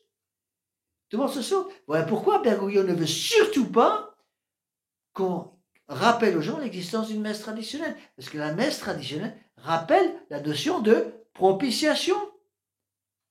Quelle est la fin première de la messe catholique? La notion de propitiation. Dieu se fait propice pour moi. Je suis prisonnier entre les mains du démon et Dieu va payer le rachat des mains du démon, va me permettre de me libérer des chaînes que le démon a placées sur mon âme qui me tiennent prisonnier de lui. Dieu va racheter ça par la mort de son Fils. Tout ça, c'est complètement lié dans l'Église moderne, puisque tous les hommes se sauvent. Donc la notion de rédemption a complètement été détruite. Comment la rédemption se manifeste-t-elle? Comment Dieu se maintient présent pour racheter tous les hommes? Pour permettre le rachat de tous les hommes? Par la messe. Voilà pourquoi la fin première du sacrifice de la messe, ce qu'on appelle la fin de propitiation. C'est pas ça, la messe, c'est pas simplement un acte d'adoration, un acte d'action de grâce, un acte de demande. La messe est avant toute chose un sacrifice propitiatoire. La messe est un sacrifice. Voilà pourquoi il y a une séparation entre le corps et le sang de notre Seigneur Jésus-Christ. Première consécration, le corps. Deuxième consécration, le sang. Séparation entre les deux pour qu'il y ait un sacrifice véritable. La messe est un sacrifice. Un sacrifice de propitiation, de rachat de nos âmes, puisque c'est par la messe que Dieu se fait présent à nous par la grâce sanctifiante. Pourquoi est-ce que vous croyez qu'ils ont supprimé tout ça? Allez dire aux prêtres modernes que la messe aujourd'hui est un sacrifice de propitiation. Vous allez voir leur tête. Ils nient tous que la messe soit un sacrifice de propitiation. Qui nie la propitiation? Qui dit que la messe n'est qu'un acte d'adoration, un acte de demande, un acte d'action de grâce, mais n'est pas un acte de propitiation? Qui le nie? Les protestants? Les protestants ne croient pas à la propitiation. Ils croient que la messe est un acte d'adoration, ils croient que la messe est un acte de demande, ils croient que la messe est un acte d'action de grâce, ça ne les gêne pas. Ils refusent catégoriquement que la messe soit un acte propitiatoire. Comment est manifestée la propitiation? Par l'offertoire. L'offertoire qui amène les oblats, le pain et le vin, qui vont être transsubstantiés par le prêtre qui seul a le pouvoir de transsubstantiation, par son caractère sacerdotal, qui va transsubstantier le corps, le pain qui va disparaître, la substance du pain va disparaître, on va voir la substance du corps de notre Seigneur Jésus-Christ, transsubstantiation, changement de substance. La substance du pain disparaît et est remplacée par la substance du corps du Christ. La substance du vin disparaît et est remplacée par la substance du sang du Christ. Et la séparation entre les deux permet l'existence d'un sacrifice. Si un prêtre meurt après la première consécration, il y a présence réelle, il n'y a pas messe. Puisque pour qu'il y ait messe, il faut la transsubstantiation, mais il faut aussi le sacrifice, c'est-à-dire la séparation entre le corps et le sang, et la consommation du sacrifice par le prêtre. On n'est pas obligé d'avoir la consommation des saintes espèces par les fidèles. Si un prêtre célèbre la messe sans fidèle, la messe est parfaitement valide. Et pourquoi est-ce que vous croyez que les prêtres modernes, dans leur immense majorité, refusent aujourd'hui catégoriquement de célébrer la messe s'il n'y a pas d'assistance? Il n'y a pas d'assistance, ils refusent de dire la messe. Il n'y a personne pour assister à la messe, donc je ne dis pas la messe. Pourquoi? Parce que pour eux, la messe n'est plus un sacrifice. Ils ne croient plus au sacrifice de la messe. Et c'est exactement la nouvelle messe. La nouvelle messe a supprimé la notion propitiatoire par esprit d'écuménisme. Il fallait faire une messe écuménique qui plaise aux protestants. Donc on a supprimé, si vous voulez, le point le plus important de la messe, le sacrifice propitiatoire, parce que les protestants le nient. Vous voyez? C'est exactement ce qui se passe. C'est pas fini. Il s'en trouve encore, dit le pape Pie XII, pour prétendre que la doctrine de la transsubstantiation, toute fondée sur une notion philosophique périmée, la notion de substance, substance et accident. L'Église a toujours enseigné qu'il y avait la substance du pain et les accidents du pain. Qui est-ce qui a bien défini tout ça? Et par hasard, c'est saint Thomas d'Aquin. La substance du pain, c'est quoi? C'est que le pain est fait de grains de blé moulu et cuit ensemble pour faire du pain. D'accord? C'est la substance. Les accidents du pain, c'est quoi? Les accidents du pain, c'est la couleur. Il peut y avoir un pain bis, un pain blanc. Il peut y avoir d'autres accidents, par exemple la quantité, il peut y avoir une seule hostie sur l'autel, ou ce matin j'ai consacré un ciboire avec 250 hosties dans le ciboire peut-être, et bien ça c'est un changement, des accidents. Il peut y avoir des hosties qui soient blanches, qui soient légèrement brunies si elles ont pris un coup de feu, il peut y avoir des hosties qui sont marquées avec un signe sur l'hostie, etc. Tout ça c'est des accidents. Les accidents ne changent pas, mais la substance change. Donc, par la transsubstantiation, il y a changement de la substance du pain disparaît, mais les accidents demeurent. Pour le vin, c'est pareil. La substance du vin, c'est quoi? C'est que le vin, c'est du jus de raisin fermenté. Voilà. Ça, c'est la substance. La substance du vin disparaît et est remplacée par la substance du sang du Christ. Mais les accidents ne changent pas. C'est quoi les accidents du vin? La quantité. La quantité. Il peut y avoir 3 gouttes de vin au fond de notre calice. Vous pouvez avoir un calice beaucoup plus important avec un décilitre de vin, par exemple. Il peut y avoir un vin rouge, un vin blanc, un vin rosé, peut avoir un vin avec 10 degrés d'alcool ou un vin avec 15 degrés d'alcool. Ça, ce sont les accidents qui, eux, demeurent. Donc la messe est un sacrifice avec une séparation entre la substance du corps et la substance du sang du Christ, parce que s'il n'y a pas de séparation, pas de sacrifice. Pour qu'il y ait sacrifice, qu'est-ce qu'il faut? Dans l'Ancien Testament, les sacrifices des animaux, c'était quoi? On séparait le corps et le sang, on séparait le corps et le sang du bélier qui était offert en réparation pour les péchés de façon symbolique, parce que c'était avant l'arrivée de notre Seigneur Jésus-Christ. Le sang était mis dans un vase, après avec un rameau d'hysope, le grand prêtre de Jérusalem aspergeait la foule avec le sang de l'agneau, ou avec le sang du bouc, le sang de la brebis. Ça représentait quoi, ça? On trouve le même symbole lorsque les Juifs ont quitté l'Égypte. Qu'est-ce qui s'est passé? Dieu a dit, vous prendrez tous un agneau par famille, vous séparez le sang du corps de l'agneau, l'agneau sera mangé, et le sang sera mis de côté, et avec une branche d'hysope, vous allez badigeonner le pourtour de votre porte d'entrée avec le sang de l'agneau. Pour que l'ange exterminateur qui va venir pour exterminer les premiers-nés de tous les Égyptiens, en voyant le sang de l'agneau sur le pourtour de la porte, sache, là, c'est une maison juive. Donc je ne rentre pas dans cette maison pour exterminer l'aîné de famille, le premier de la famille. Et c'est quoi tout ça? C'est le symbole de la messe. La messe est représentée là. La messe est un sacrifice. La définition traditionnelle de la messe, renouvellement non sanglant du sacrifice de la croix. La messe est un sacrifice. Allez dire aux prêtres modernes que la messe est un sacrifice. Vous allez voir leur tête. Ils en disent tous, pratiquement tous. Mais non, la messe, c'est pas un sacrifice. C'est un repas partagé. C'est pour ça qu'il faut venir se servir soi-même.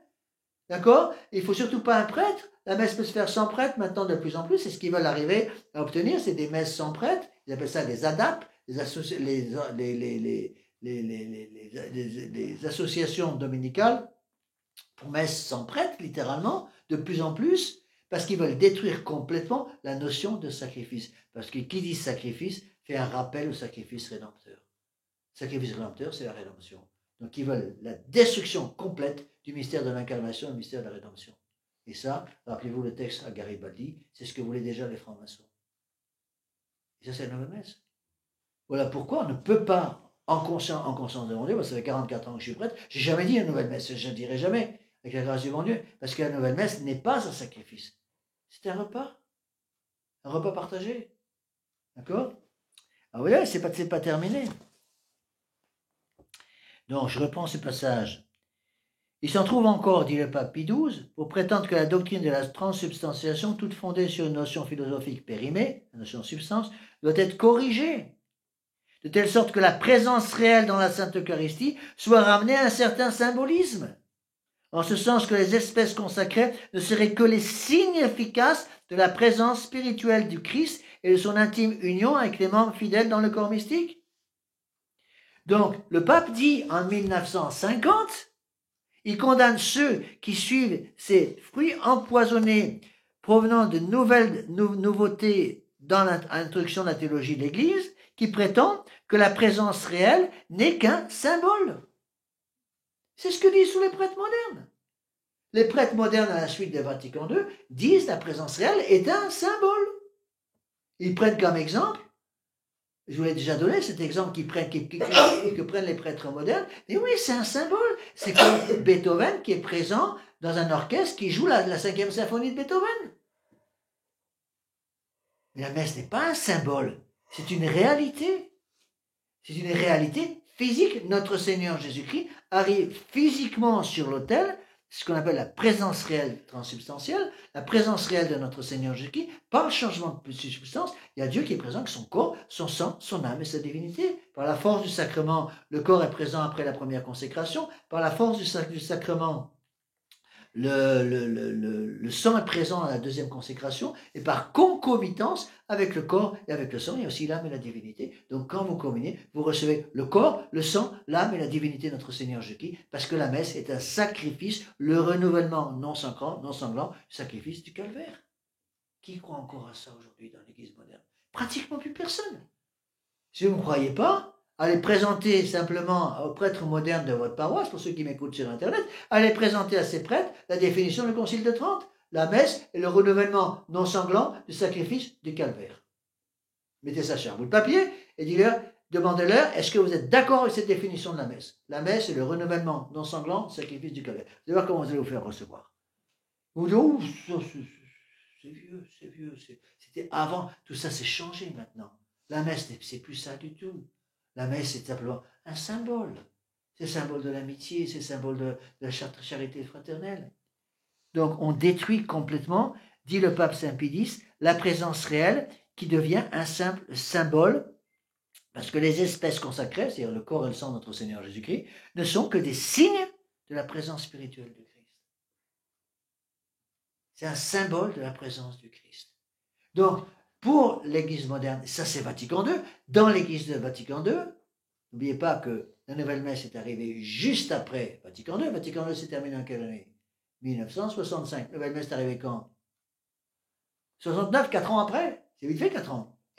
La nouvelle messe refuse catégoriquement la définition traditionnelle de la messe. La nouvelle messe n'est pas le renouvellement non sanglant du sacrifice du calvaire. La nouvelle messe était un repas partagé. Parce que justement, ils ne veulent plus ils disent que la présence réelle n'existe plus, que les espèces le pain et le vin sont que les signes de la présence spirituelle du Christ et de son intime union avec les membres mystiques, fidèles dans le corps mystique. C'est le signe de la présence du Christ dans une âme. Puisque ce n'est qu'un signe, n'importe qui peut recevoir la communion. C'est un signe. Notre Seigneur Jésus-Christ vit en nous par la grâce et tout le monde a la grâce. Donc, puisque tout le monde a la grâce, les homosexuels ont la grâce, les paxés ont la grâce, les gens qui vivent dans le concubinage ont la grâce, puisque la grâce est partie intégrale de notre nature. Vous voyez? Et tout ça, c'est dit. D'accord? Ils corrompent, dit le pape Pie XII, la véritable gratuité de l'ordre surnaturel. L'Église catholique enseigne que la grâce est gratuite, c'est un don gratuit de Dieu. Qui dit gratuit dit quoi? Que Dieu ce don à qui il veut. Tout le monde n'a pas la grâce. C'est pour cela que l'Église a toujours enseigné que l'homme a été créé à l'image et à la ressemblance de Dieu. Et que tous les hommes sont des créatures de Dieu, ils ont tous l'image de Dieu, mais ils ne sont pas la ressemblance, parce que la ressemblance, c'est la grâce. Donc, c'est pour cela qu'il faut impérativement le recevoir le baptême pour faire débaptiser des enfants de Dieu. Il y a quelques jours, j'ai baptisé deux petites jumelles, Marie et Marie-Rose Fontaine, après de Montauban. En baptisant ces deux petites jumelles, j'ai expliqué aux gens qui étaient là, aux parents et marraines et aux parents, j'ai expliqué, attention, l'Église fait des exorcismes contre le démon avant le baptême pour bien expliquer que le démon est littéralement propriétaire de l'âme de ces deux enfants, qui sont des petits anges comme ça en les regardant. Et bien, ces deux petits anges appartiennent littéralement au démon tant qu'il n'est pas baptisé. Ils ne sont pas baptisés. Au moment du baptême, il y a une tornade de charité qui rentre dans cette âme, qui efface tous les péchés. Ils n'en ont qu'un, c'est le péché originel. Ça efface le péché originel, et ces âmes deviennent de créatures de Dieu qu'elles étaient, elles restent créatures de Dieu, et deviennent en plus enfants de Dieu. Enfants de Dieu. Et elles vont rester enfants de Dieu, elles vont garder cette vertu de charité, jusque malheureusement au premier péché mortel. Premier péché mortel, alors là, on dit que l'ange gardien des enfants pleure toutes les larmes de sa nature quand au premier péché mortel de son protégé. Vous voyez? Donc, vous voyez, le pape condamne dès 1950 ceux qui disent que la présence réelle n'est qu'un symbole, que la communion n'est qu'un symbole de la présence spirituelle du Christ. En 1950. En 1950, combien il y avait de messes? Il n'y avait qu'une messe. Tous les prêtres en 1950, tous les prêtres catholiques du monde entier disaient la messe traditionnelle. Combien il y avait de catéchisme en 1950? Il n'y en avait qu'un. Le catéchisme de Saint Pie X, le catéchisme du Concile de Trente. Ils disaient tous la même messe, ils enseignaient tous les mêmes catéchismes, ils étaient pratiquement tous en Soudan.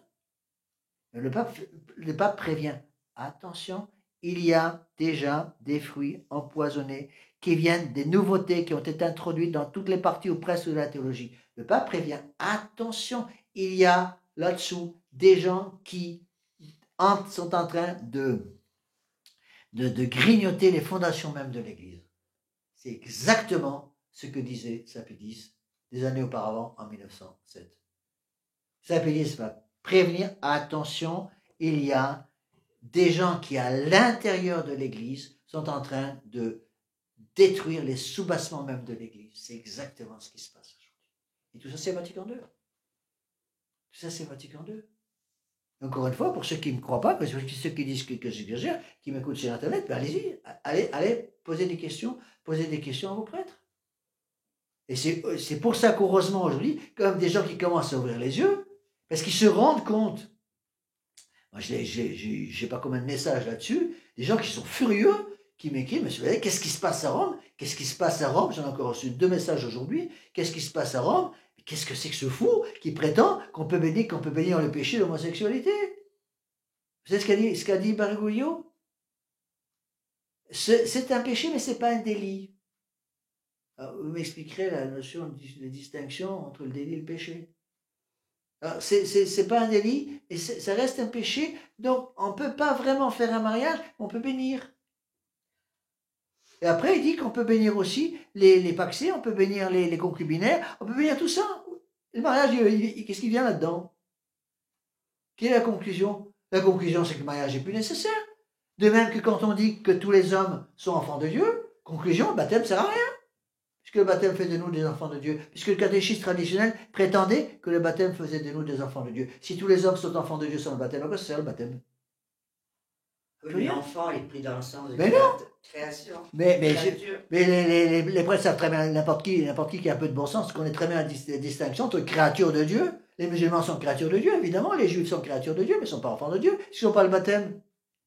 Pourquoi l'Église a-t-elle insisté pendant des siècles et des siècles de baptiser les enfants le plus vite possible pour faire des enfants, de ces bébés, des enfants de Dieu? Sous-entendu, pas de baptême, pas d'enfant de Dieu. Pourquoi l'Église a-t-elle enseigné que si un enfant meurt sans baptême, il ne peut pas rentrer au ciel? Il va aux limbes. Les limbes, vous croyez, il y a encore beaucoup de prêtres qui croient aux limbes aujourd'hui, dans l'Église moderne?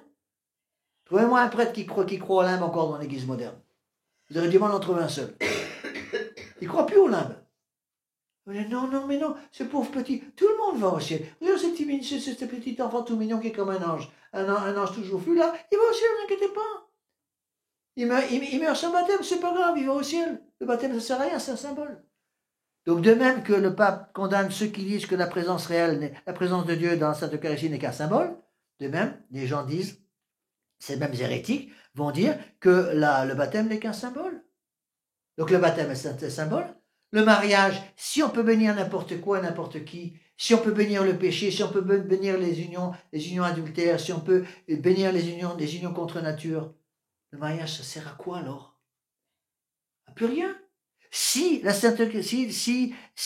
présence réelle n'est qu'un symbole, si la messe n'est pas un sacrifice, si les espèces consacrées ne sont que des signes de la présence réelle, qu'est-ce que devient la Sainte Eucharistie là-dedans? Elle saute. Donc on a fait sauter le baptême, on a fait sauter le mariage, on a fait sauter la Sainte Eucharistie, on a fait sauter la messe. Qu'est-ce qui reste? Pratiquement plus rien. Et après on s'étonne que les hommes commencent à raconter n'importe quoi et commencent à venir se prendre pour des chats, des chiens ou des morses, hein, dans le monde moderne. On commence à s'étonner parce que les jeunes font du n'importe quoi.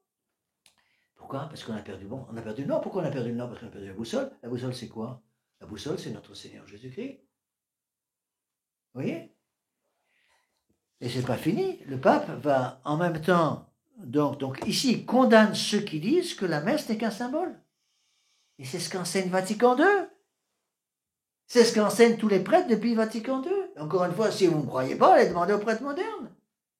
Est-ce que la messe est un sacrifice? Posez-leur cette question. Est-ce que la messe est un sacrifice propitiatoire? Est-ce que la messe est le renouvellement non sanglant du sacrifice propitiatoire?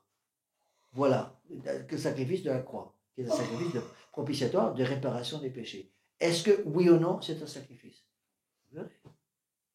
Les prêtres n'y croient plus, les prêtres modernes n'y croient plus. Alors pourquoi il n'est pas question pour nous de dire la nouvelle messe? C'est absolument impossible. D'accord? Donc, c'est pas fini. Encore le pape va continuer. Vous voyez, on est en 1950. C'est ça le drame. En 1950, alors qu'extérieurement, il semblait que les choses étaient encore dans l'ordre, le pape savait à l'intérieur de l'Église, il y a des traîtres, il y a des, pour en prendre un terme qui a fait pas mal de bruit ici, des termites à l'intérieur du bois qui sont en train de détruire complètement la nature même du bois pour que tout s'écroule. C'est exactement ce qui s'est passé. C'est exactement ce qui s'est passé. Certains estiment, dit le pape, qui ne sont pas liés par la doctrine que nous avons exposée il y a peu d'années dans notre lettre encyclique et qui est fondée sur les sources de la révélation. Ça, c'est la lettre Mystici Corporis, qu'on tu diras plus tard. C'est 1943. Donc, qui explique que le corps mystique et l'Église catholique romaine sont une seule et même chose. Ça vous dit rien, ça? Le pape enseigne ex cathedra que le corps mystique et l'Église catholique romaine sont une seule et même chose. C'est ce que dit Vatican II. Vatican II enseigne que l'Église catholique subsiste dans l'Église du Christ. Si l'Église catholique subsiste dans l'Église du Christ, ça veut dire quoi? Ça veut dire que dans l'Église du Christ, il y a la place pour autre chose que l'Église catholique. Or, le pape rappelle que le corps mystique du Christ, c'est-à-dire l'Église catholique, et l'Église catholique romaine sont une seule et même chose.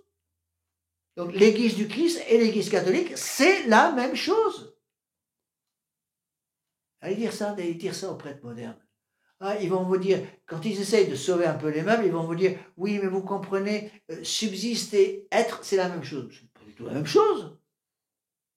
Quand vous dites que vous subsistez dans une maison, vous n'êtes pas la maison, vous subsistez dedans.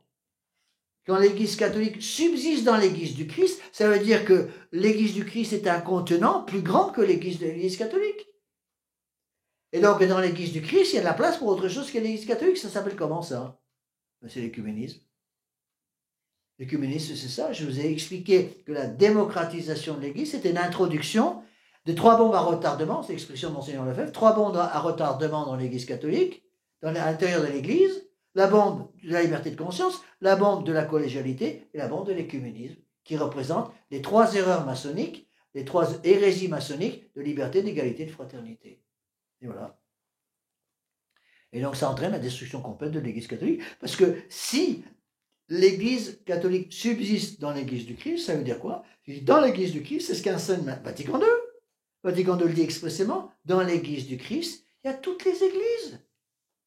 Les musulmans, les juifs, les protestants, les païens, ceux qui adorent les oignons, ou je ne sais pas trop quoi, ceux qui se prennent pour des morses, des chats ou des chiens, tout le monde est bienvenu dans l'Église catholique. Mais bien sûr, puisque c'est la même Église, c'est la véritable Église du Christ. Il est évident que devant des hérésies pareilles, si un prêtre arrive en disant « hors de l'Église catholique, pas de salut », ils sont furieux. Allez demander aux prêtres modernes, vous pouvez aussi rajouter ça sur votre papier, pour ceux qui m'écoutent sur Internet, allez demander à votre curé, est-ce que vous croyez encore à la formule hors de l'Église catholique, pas de salut? Et vous posez du hurlement. Mais pas un peu fou, non? Ça, c'était le Moyen-Âge, c'était les bûchers de l'Inquisition, les bûchers de l'Inquisition, les hérésies épouvantables, c'était les croisades, on écrabouillait tous les pauvres musulmans qui ne demandaient qu'une seule chose, c'est à s'occuper de leur petite chèvre, à boire leur lait de chèvre toute la journée, et puis c'était tout. Ils se moquent du monde. Oui, donc tout ça est déjà condamné par le pape Pie XII, qui répète les condamnations de Saint Pie X, qui répète les condamnations de Pie IX. Vous voyez? Donc je reprends la phrase. Certains estiment qu'ils ne sont plus liés par la lettre encyclique, qui est fondée sur les sources de la révélation, dit le pape, selon laquelle le corps mystique et l'Église catholique romaine sont une seule et même chose. Quelques-uns réduisent à une formule vaine, c'est-à-dire un symbole, la nécessité d'appartenir à la véritable Église pour obtenir le salut éternel. Donc le pape Pie XII, en 1950, dit attention, à cause de ces fruits empoisonnés qui viennent des nouveautés qui sont introduites dans toutes les parties ou presque de la théologie, certains maintenant prétendent qu'on peut appartenir, qu'il n'est plus nécessaire d'appartenir à la véritable Église du Christ pour être sauvé, pour obtenir le salut éternel. C'est quoi le dogme là? Le dogme, c'est hors de l'Église catholique, pas de salut. C'est toujours un dogme ou non? Demandez aux prêtres modernes, est-ce que vous croyez que hors de l'Église catholique, il n'y a pas de salut? Mais non, c'est pour dire ça, voyons. Les protestants, les bouddhistes, les juifs, les musulmans, tout le monde va au ciel, voyons. D'autres, enfin, attaquent injustement le caractère rationnel de la crédibilité de la foi chrétienne. C'est-à-dire, non seulement ils attaquent les dogmes, maintenant ils attaquent aussi l'apologétique. L'apologétique, c'est quoi? C'est la science qui définit, qui aide à comprendre qu'il est raisonnable de croire, qu'il est raisonnable d'avoir la foi catholique. Et ça fait 11 points, et ces 11 points sont dans Vatican II. Alors, j'en ai déjà un peu parlé avant, je peux y revenir. On pourrait reprendre maintenant tous les textes de Vatican II et montrer comment ces 11 points correspondent parfaitement à l'enseignement de Vatican II. Vous voyez? Après, quand on dit quand j'entends des imbéciles dans le monde moderne, des prêtres qui se disent traditionnistes, qui prétendent que Pie XII Pape Pie XII est aussi pourri que Jean XXIII ou que Paul VI, ça peut rêveur. Ça peut rêveur. Il n'est pas question qu'on accepte des choses pareilles. Pie XII est un très grand pape, et là, il le montre très bien, en reprenant justement, en remettant avec des mots plus faciles à comprendre par les gens du monde moderne, en expliquant justement ce qui s'est passé. D'accord? Et il va... On n'a pas encore terminé, hein, mais la conclusion, il est trop certain que ces erreurs et d'autres du même ordre s'insinuent dans l'esprit de plusieurs de nos fils, qu'abuse un zèle imprudent des âmes et une fausse science. Il nous faut donc l'âme accablée de tristesse, leur répéter des vérités très connues, leur signaler non sans angoisse pour le cœur, des erreurs manifestes et des dangers d'erreur auxquels ils s'exposent. Le pape leur dit, vous allez droit dans le mur. Et qui est-ce qui enseignait ça à l'époque de Pie XII? Aux États-Unis? C'était Teilhard de Chardin, hein? Et toute l'équipe de Teilhard de Chardin. D'accord? Alors, je vais arrêter là parce que ça fait déjà une heure et demie que je... On est combien aujourd'hui? Le 21? Non, le 20. Vous voyez, c'est un des textes extrêmement importants. Je m'excuse d'avoir été un peu direct là-dedans, mais vous voyez, c'est capital de bien comprendre ces choses-là. C'est ça notre force. Notre force est dans le magistère. Notre force est dans les sources de la révélation, dans la tradition orale, l'écriture sainte, la tradition écrite, le magistère, les conciles, les livres liturgiques et les pères de l'Église. Voilà tout ce qu'on a avec nous. Et quand les gens vous disent, parce qu'ils vont vous le dire, mais vous acceptez Vatican II? On dit, Vatican II, c'est quel numéro de concile? C'est le 21e et les 20 avant. Pourquoi vous n'en parlez jamais des 20 premiers conciles écuméniques? Les 20 premiers conciles écuméniques ont tous dit la même chose depuis le premier concile, concile de Jérusalem, le concile de Nicée, et tous les conciles écuméniques jusqu'au 20e, compris et le concile Vatican I, 1870. Pourquoi vous n'en parlez jamais? Vous leur demandez à ces prêtres, pourquoi vous ne parlez jamais de Vatican I? Pourquoi vous parlez toujours de Vatican II et pas Vatican I? La réponse, c'est qu'on est bien obligé de constater qu'à la fin la mort du pape Pie XII, il y a un changement substantiel. Et quand les gens vous disent, ah, il faut suivre le pape c'est le pape. Dis donc, il y a combien de papes avant celui qui prétend être pape aujourd'hui, avant Bergoglio? Et tous les papes depuis Saint-Pierre, qu'est-ce que vous en faites?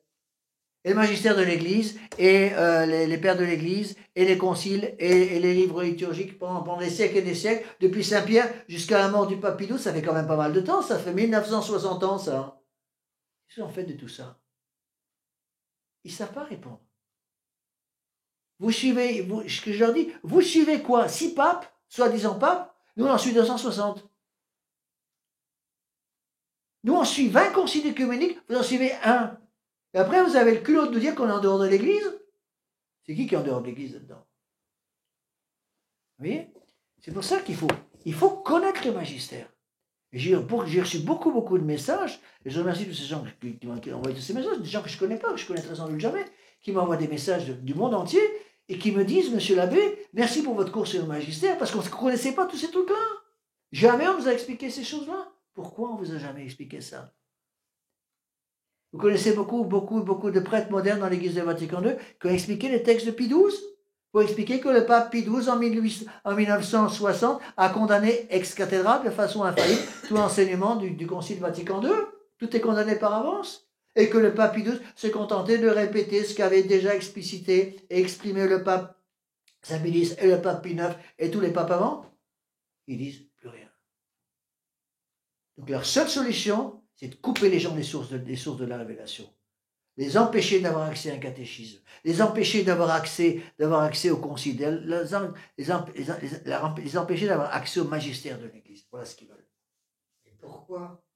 Parce que si on laisse les gens tomber sur un catéchisme de la tradition, ils vont se rendre compte qu'avant on enseignait autre chose.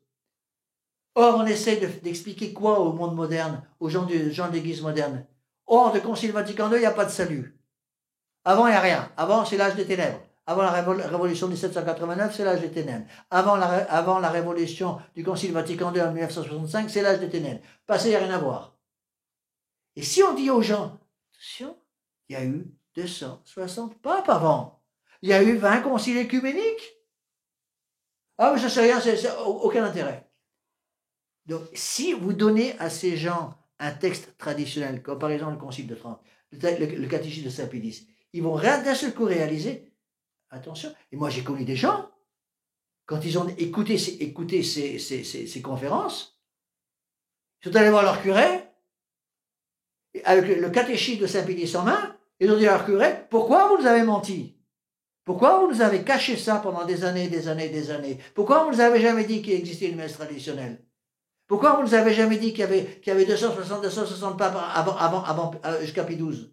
Pourquoi vous ne nous avez jamais dit qu'il y avait 20 conciles écuméniques avant le Concile Vatican II? Pourquoi vous ne nous avez jamais dit que le Concile Vatican II dit le contraire de tout ce qu'ont dit les conciles avant? Pourquoi vous ne nous avez jamais expliqué que le magistère de l'Église Vatican II dit le contraire de ce que l'Église a enseigné pendant 20 siècles? Pourquoi vous ne nous avez jamais dit ça? Monsieur l'abbé, monsieur le curé, au revoir, je claque la porte, vous ne me reverrez jamais. Et petit détail technique, le don mensuel que je vous envoyais sur le compte de la paroisse, hein, et je le change, je l'envoie sur une petite paroisse qui habite du côté de Padiès, par là, Padiès, Tanus, où il y a encore des prêtres comme autant des diplodocus là-bas, c'est lui qui va recevoir l'argent à la place. Alors que vous claquiez la porte, les curés modernes s'en fichent, hein, et que vous supprimiez leurs dons et leurs quêtes. On dit que la seule tradition que l'Église moderne a conservée, c'est la tradition de la quête. Et c'est parfaitement exact. Bon, on va arrêter là. Au nom du Père, du Fils et du Saint-Esprit, ainsi soit-il. Je vous salue Marie, pleine de grâce, le Seigneur est avec vous. Vous êtes bénie entre toutes les femmes, et Jésus, le fruit de vos entrailles, est béni. Sainte Marie, Mère de Dieu, priez pour nous pauvres pécheurs, maintenant et à l'heure de notre mort. Nos saints anges gardiens, Veillez sur nous. Saint Pédis, Priez Saint Joseph, pour nous. Saint Thomas d'Aquin, Priez au pour nom nous. du Père et du Fils et du Saint-Esprit, ainsi soit-il. Continuez.